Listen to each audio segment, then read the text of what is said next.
Excellencies, Heads of State and Government,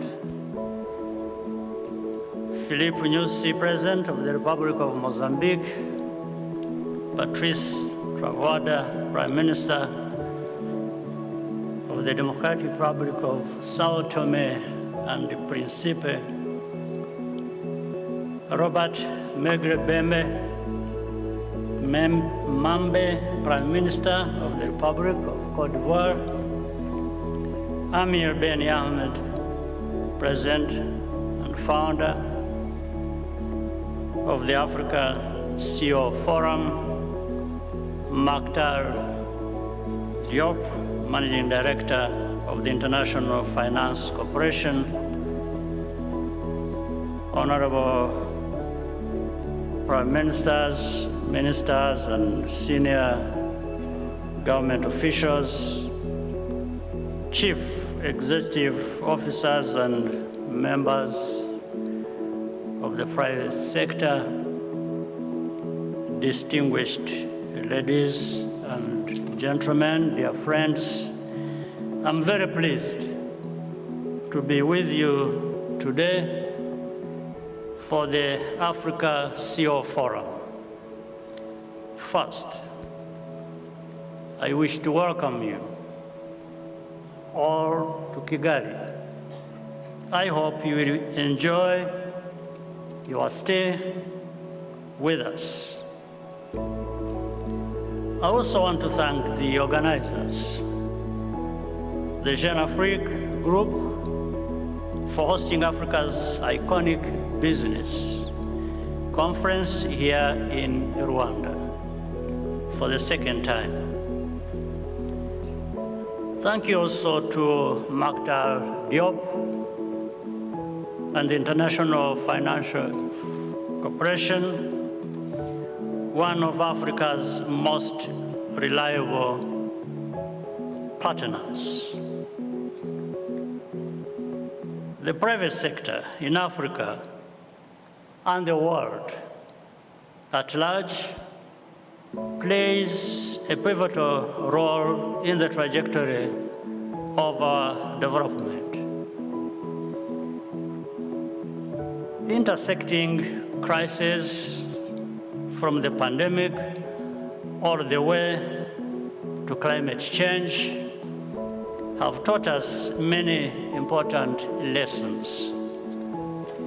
Among them is the need for the public and private sector to work closely together. The urgency to stop doing business as usual is not new. Over the years, what has become clearer is that our common challenges can be solved if we work together. For our continent, it is equally important to build the capacity to respond swiftly and efficiently to any challenge and bounce back. For example, that's why we established the African Continental Free Trade Area. The rationale is that we have the resources, but we need to be able to share them amongst ourselves. Here I also want to add that the more united Africa is, the more productive our engagement with the partners will become. Integration for Africa's business community is an opportunity to grow our markets and become more competitive.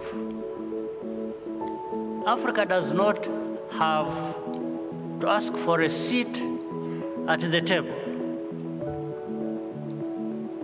I want to agree with most of the points made by earlier speakers, and I understand their frustration.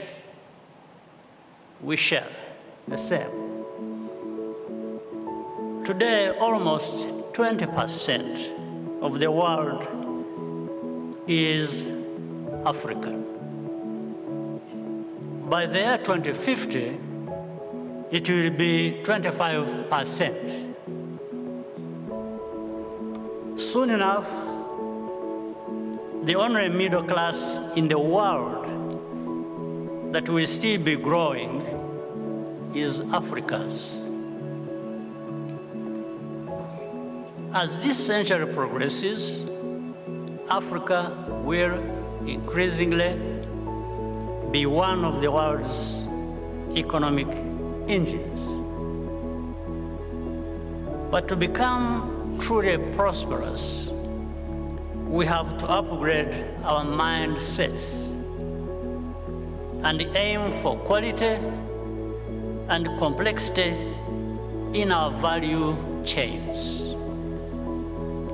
We cannot remain a place where people pull rocks out of the ground, which others then turn into high-tech products and sell back to us. It is not sustainable. It's simple and clear. This will take a lot of time and effort, but Africa can do it. In everything we do, good governance and politics play a very important role. Having the solution is not enough. The willingness to find a middle ground and not let unnecessary levels of bureaucracy get in the way can make things work better and faster. We also need to challenge the status quo across all areas, whether it is in a business, politics, or civil society. Anything that can be done anywhere in this world can also be done in Africa. And why don't we just do that?